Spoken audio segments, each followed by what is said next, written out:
evening and talofa lava. Apologies for the delay in our program, and thank you for joining me this evening for the first edition of our Pacific 360 show, where we delve deeper into the issues faced by our Pacific communities across Oceania. In this space, we will meet inspirational Pacific Islanders as we move from island to island to explore further the headlines of the day and the issues faced by that community.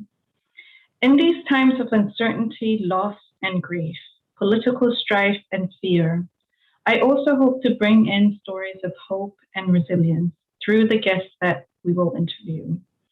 We take pride in our Pacific identities as a group, but how much do we truly take the time to learn about each other and to understand the stories of our neighboring islands, those in Polynesia, in Micronesia, and Melanesia? So tonight, we will look to Fiji for some inspiration with our first guest. Lice Movono is an award-winning Fijian journalist based in Suva. She has worked as a journalist and a communications specialist for over 20 years in the Pacific region.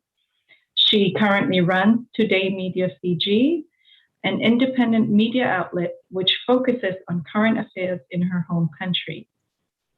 She is currently the Fiji correspondent for Radio New Zealand Pacific and the ABC in Australia. Her work is also featured on Al Jazeera, BBC, The Guardian, and others. Lice has been reporting on the COVID crisis in Fiji since it began. She was recently awarded a prestigious Feminist Journalist Fellowship by the Association for Women's Rights in Development, or AWID. Lice, Bola, and congratulations again. Talofa and kia ora. Thank you so much, Lagipoiva. It's always a pleasure to be talking to you and speaking to our Pacific community together. I'm so happy to be here. It's such an honor to be your first guest. Binaka. Well, it's a great honor for me to have you on. I mean, what better place to start than Fiji, right? Yeah, it's a very exciting time. It's a very sad time for everyone. But I'm so honored that you took the time to meet with me this evening.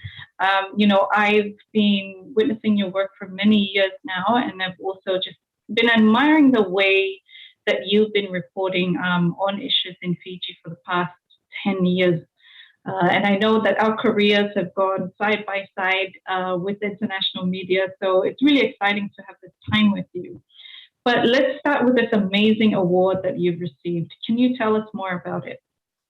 Binaka, Lagipoiva, the award is called the Feminist Journalist Project. It's a fellowship, as you mentioned. So what the AWID, which, as somebody explained to me, are like the superheroes of, the gender space, or at least in the Asia Pacific region, what they decided was to recognize the work of women journalists. Or sorry, let me correct that, because I've been corrected on my first session with the rest of the group, and it's not a women's program, it's a feminist program. So, feminists can come in many different shapes and sizes and personalities. And so what the FJP tried to do was recognize women that they felt, had done some work, some substantial work, I suppose is the way to put it, in the area of gender, but not from your traditional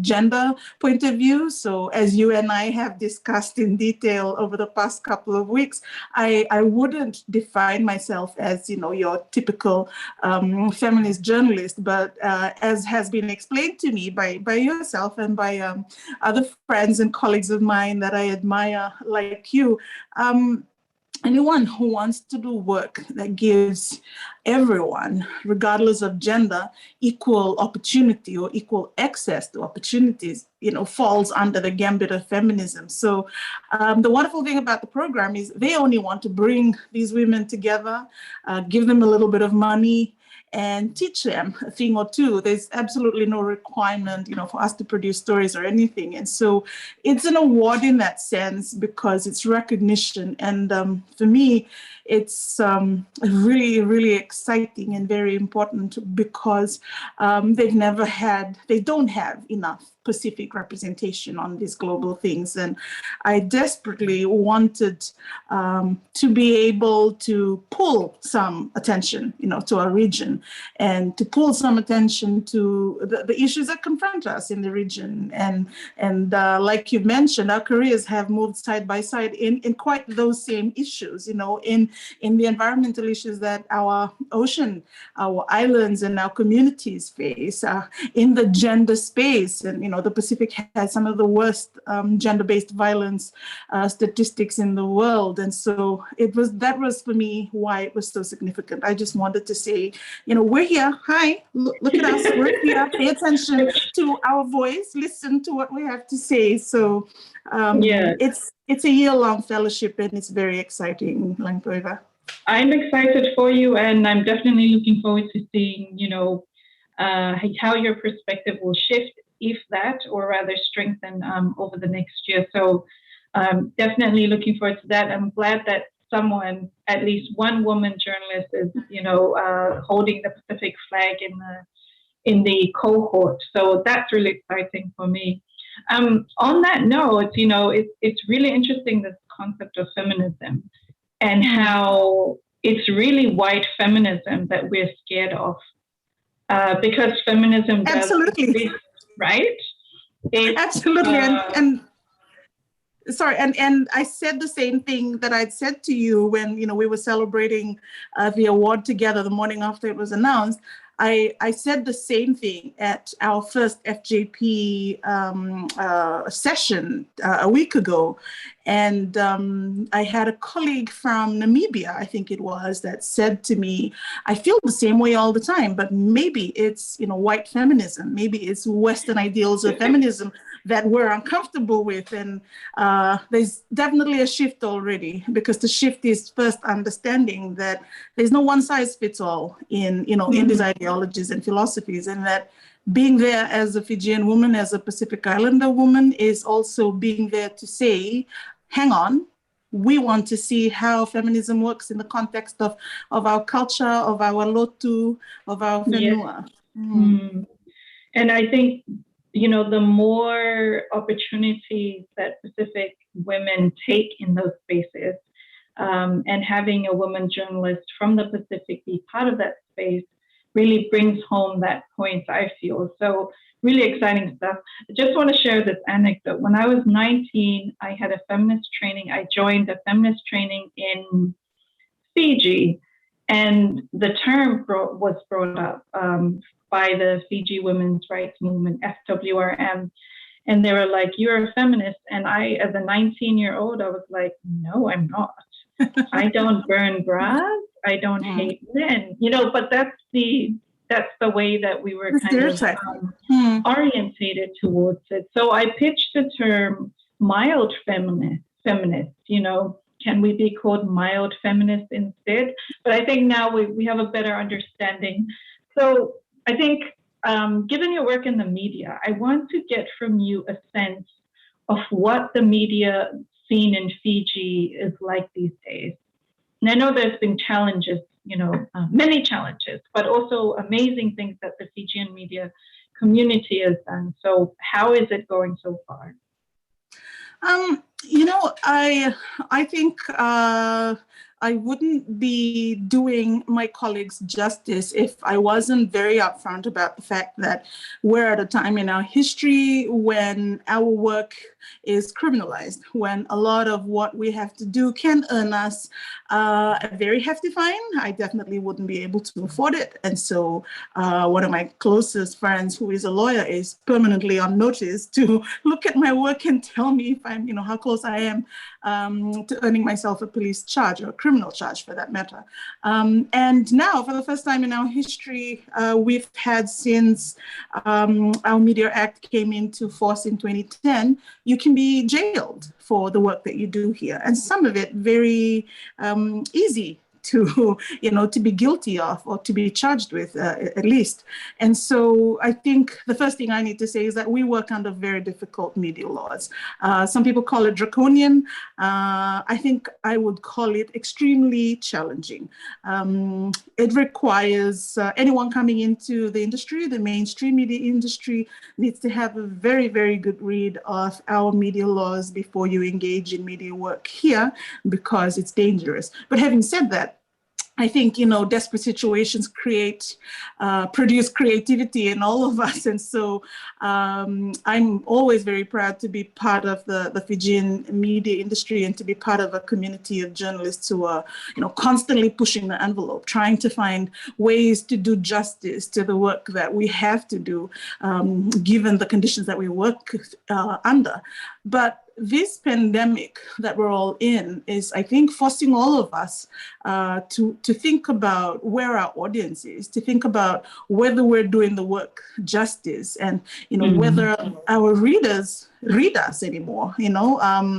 I remember growing up and having parents who would pick up the newspaper in the morning and sit with it at breakfast. And so we did the same thing for part of the way, but I haven't done that for the past 15 years. I've been on the phone for the past 15 years. Yeah. I've caught the news on Twitter, I've caught the news on Facebook, and my children, I don't think will ever buy a newspaper ever. And so I don't know if the Fijian media industry or the Pacific media industry, for that matter, have enough of a realization of this trend to invest the resources to transition. I worked at the Fiji Times about 3 years ago now for a 4-year period, doing exactly this, helping management to transition. And so the Fiji Times have one of the biggest news teams, and they're one of the few people I know who have a dedicated online team. Fiji Village is for me the poster children of amazing digital work in Fiji. And so they're always pushing the envelope. So how is the Fiji media doing? I think that we work very hard under very difficult circumstances, but it's forcing us to be innovative and be creative. I still remember walking into the Fiji Times office and looking around thinking, this is the biggest newsroom I've ever been to in the Pacific. I mean, it's well-resourced. And I've come across some amazing journalists, who come through the Times. So I definitely do not envy the position that you and your colleagues go through on a daily basis, especially when there's information that's very sensitive. But I still admire the fact that you continue to report on the issues, even with those challenges. So speaking of challenges and issues, I now want to slide into the COVID crisis in Fiji. Condolences. I know you've lost some relatives. I know it's a really hard time for the media fraternity in Fiji as well, seeing, people cover their communities who've lost people they know, families and friends. And I really feel that that's something that an international journalist doesn't understand, that when a Pacific journalist covers an issue like that on an island, you are bound to know someone you're reporting on. And, the COVID crisis really demonstrates how, tight-knit the community is. So the latest COVID numbers look absolutely heartbreaking from Fiji.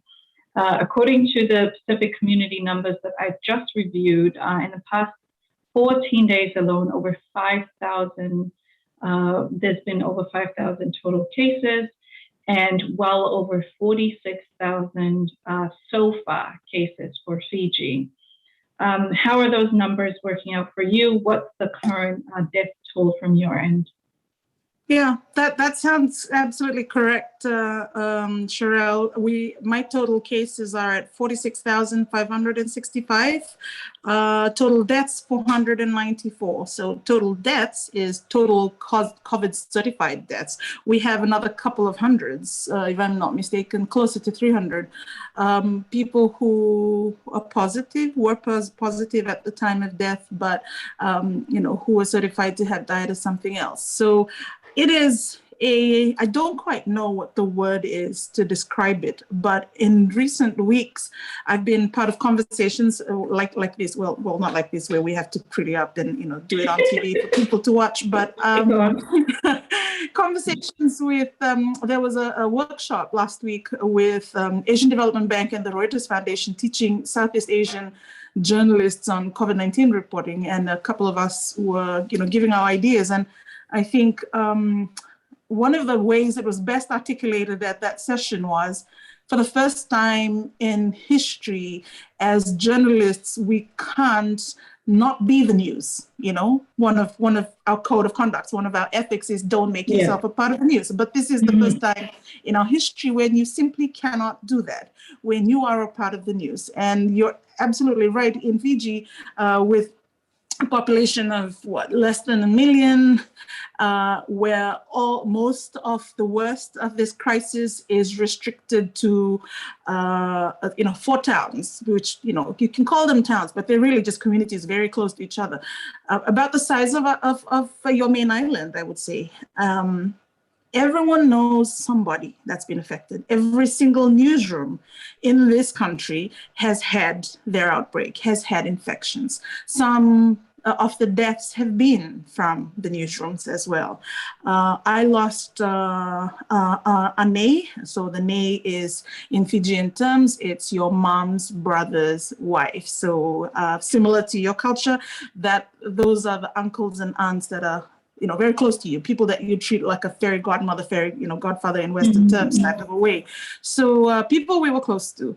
And it is not an experience that you know how to navigate.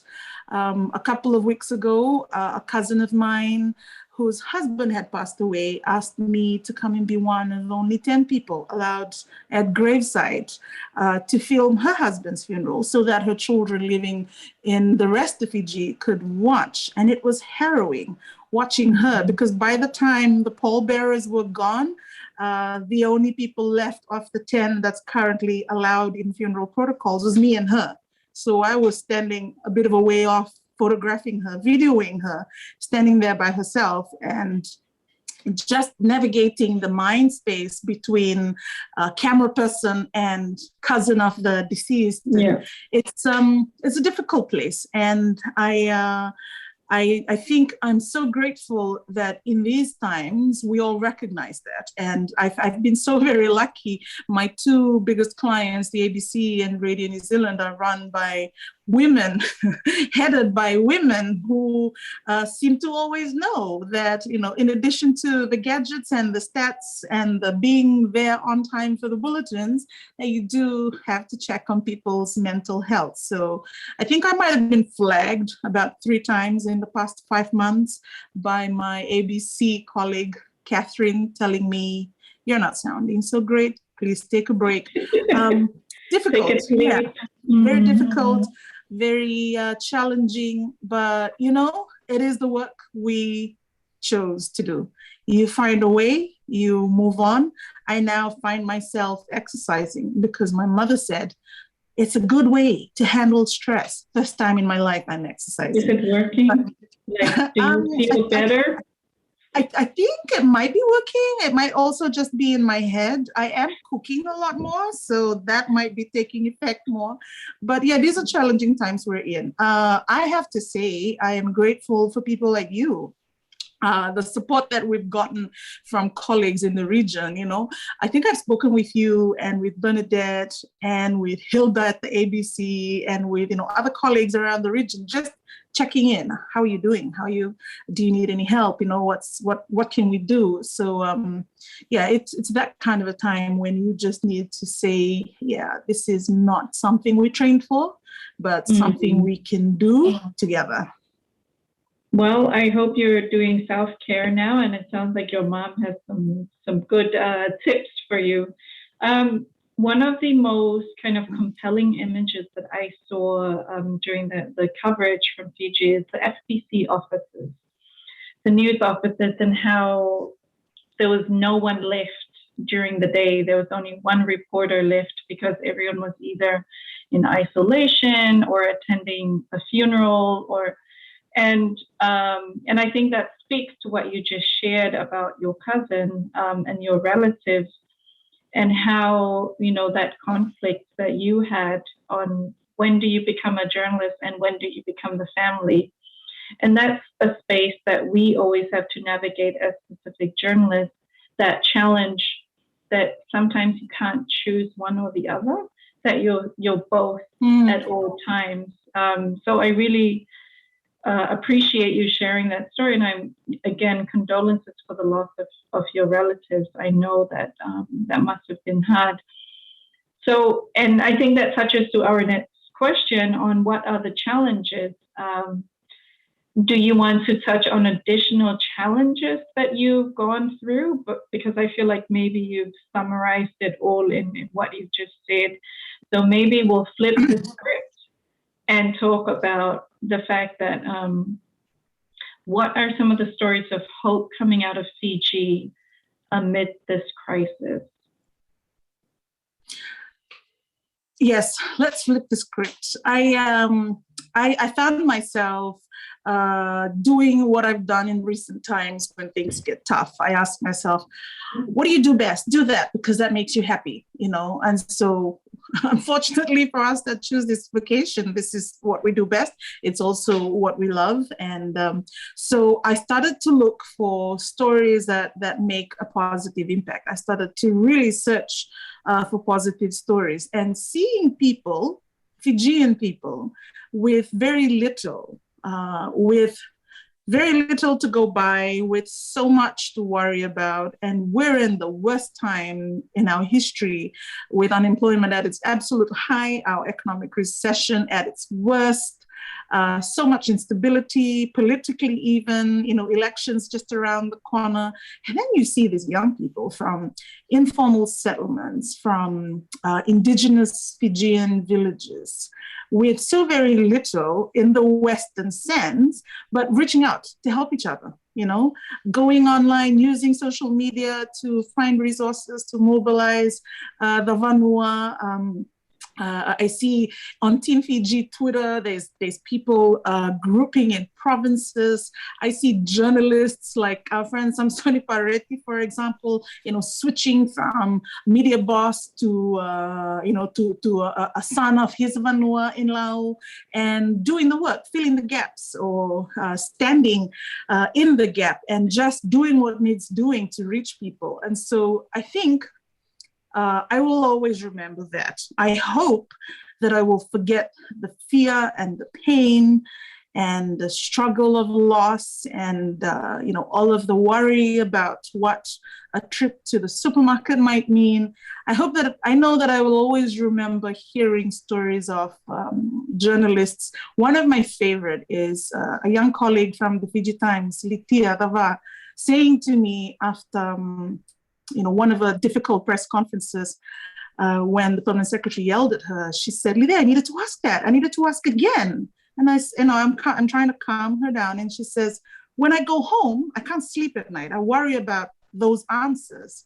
And I was so inspired by that, because I thought, did that girl just not hear all of the yelling that just got thrown at her? Because she had her people, her readers in mind. And so I kept carrying that with me, because I thought, man, if that's keeping her up at night, finally I have a reason for my insomnia.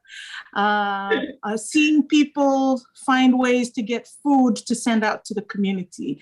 Our civil service societies, NGOs with so little money to begin with, and so much work to do, just reverting, adjusting, becoming humanitarian workers in the most basic sense of the word, getting food out to people, rescuing people, mobilizing our traditional knowledge to get herbal medicine when we found that there was a herbal medicine that helped with symptoms.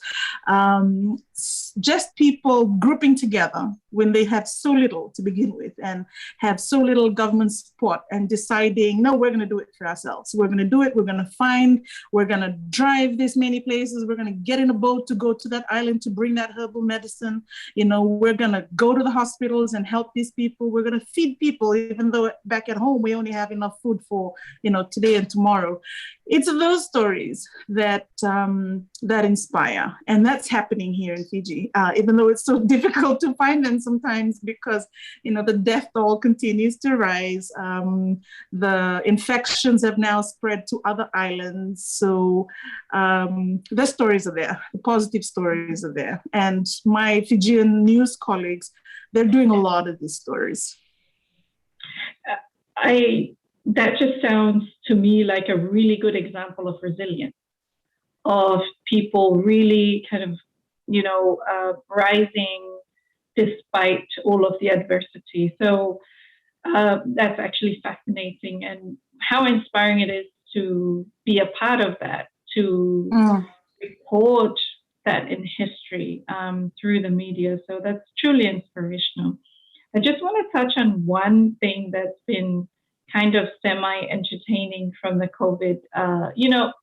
Us in the Pacific, if we don't make humor always out of finding something to make fun of. Always find something entertaining. So it's this issue of the relief check, right? The 300 360. Yeah. 360. Well, there you go. Let's wrap it up with 360. So you've chosen a name that's currently trending in Fiji. So very much relevant to the issues in Fiji. I just want to touch on that and ask you to kind of can you just give us a briefing for many of our audience tonight who probably don't know this? There was a relief package issued by the Fijian government with $360 Fijian dollars, and then the ensuing kind of discussions has been very entertaining. And I'll have Lice explain what happened. Okay, so it's called 360 because that's the total amount that you get. And to qualify, you have to have, first of all, had received your vaccination. So it's a relief package, but targeted at those who hadn't yet taken the vaccines. Because as some of you may know, we're kind of dealing a little bit with vaccine hesitancy. I say vaccine hesitancy because anti-vaxxers are not really a thing in Fiji. We have one of the highest rates of vaccination in the world and vaccinate our babies for about 12 different things, I think. And so people were, listening in on a lot of this anti-vaccination narrative and rhetoric that's, coming out of the US.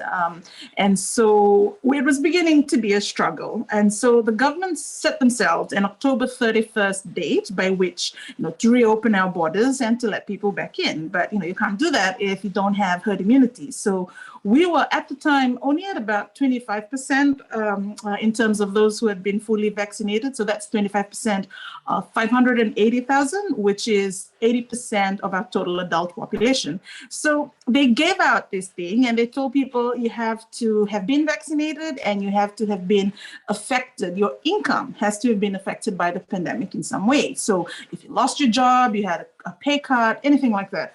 And all you had to do was apply using your mobile phone because in Fiji, to get a SIM card in order to have a mobile phone account, you have to register with the mobile phone company and the information is accessible by the government. So the only thing, in retrospect, the government, hadn't really thought about, or maybe they did, because, how do you not think about this, right?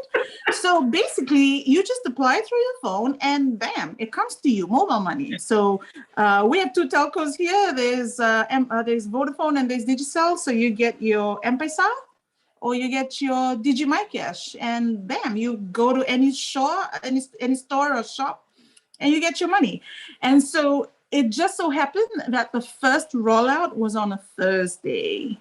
And by Friday and Saturday and Sunday, and this I know for sure because I checked with some of the supermarkets, people were buying a lot of alcohol. I don't know if they were buying more alcohol, less groceries.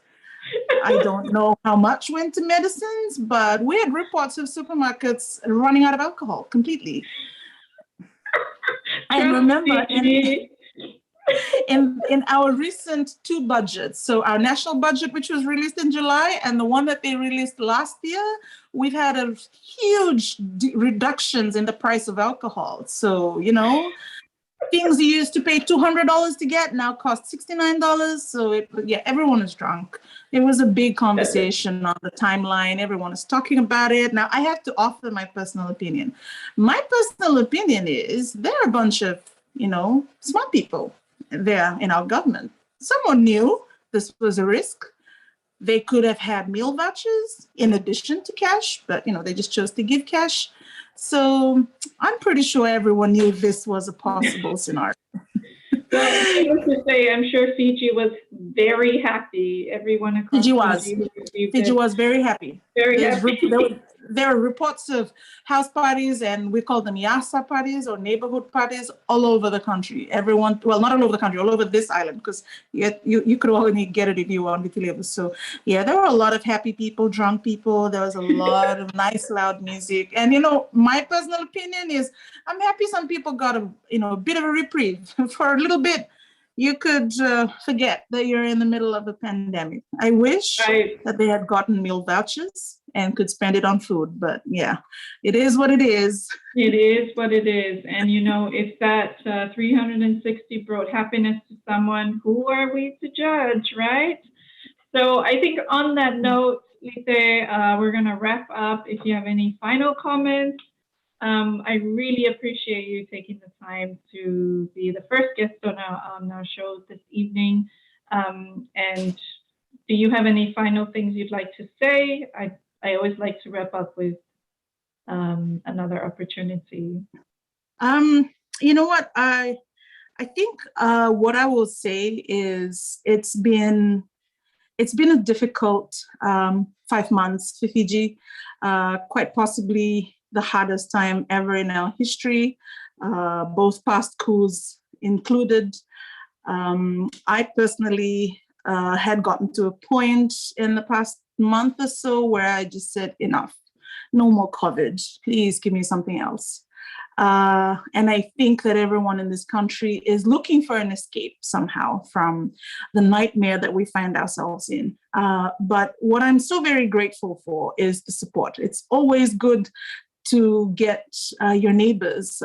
Australia and New Zealand have been the best of our neighbors, you know, giving us the vaccines that we've needed and everything else. But also just in terms of journalism, in terms of being a journalist, hearing from colleagues all across the region just on a daily basis, already assuming and knowing it would be difficult, that's been a huge help. It's been the escape that people like me anyway have needed. And so I guess a word of advice to journalists in the region. I don't have advice for my friends in the Pacific community in New Zealand because they're going through their own situation now. But to the journalists in Pacifica, to the female journalists specifically, go out and do what you need to do. Do that which you feel strongly about. Sometimes in the midst of crisis, what your purpose is, what your work needs to be, can be very clear. And don't run away from that voice, no matter how hard it may be or lonely that space is. If you know your work can save a life or two, do it. Eventually it'll all make sense. So thank you so much again, Lagipoiva. It is always such a pleasure to talk to you. It really is. What a beautiful, thank you so much, Lice. What a beautiful way to end this. And I felt like you were speaking to me just now with the word of advice. Oh, wonderful, good. So truly appreciate it. And I think for Samoan journalists who are also watching this, Lice, as you know, Samoa has been going through a political crisis, and threats against women journalists have increased dramatically in the past 2 weeks, which include death threats against young women journalists. And what you have advised just now is something that all women journalists of the Pacific really need to take to heart. And once again, Lice, truly admiring the work that you're doing in Fiji. I'm looking forward to seeing the amazing things you'll continue to do, especially with your fellowship. And keep us in mind and keep the women journalists of the Pacific in mind when you speak in those spaces, because when you go, you represent all of us. So, ladies and gentlemen, our very keen audience this evening, thank you so much for joining us. It's truly my pleasure to to present this show this evening and to highlight a truly inspirational woman journalists from Fiji. Keep in mind that you can view this podcast or this show again on the Facebook page or on YouTube, and it's also on Spotify. Again, Fafsaiti Lava, Lice, have a great evening. And Lagipoiva. Modemanda.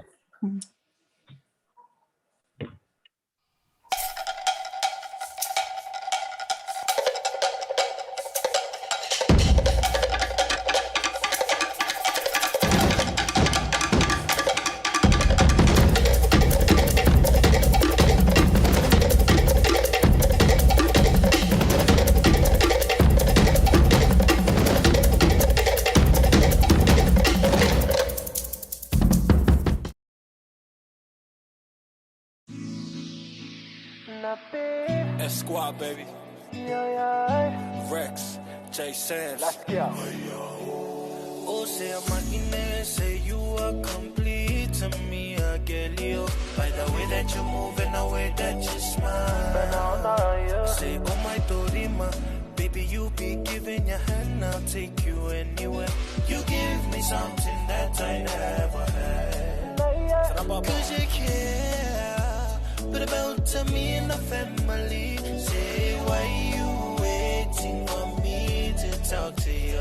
Yeah, I'ma listen what y'all say. Yeah, don't move out in the come here. Yeah, they on the nail, to dirty wine, girl, dirty wine. Yeah, say, I'm in and not the bite to get out. Say,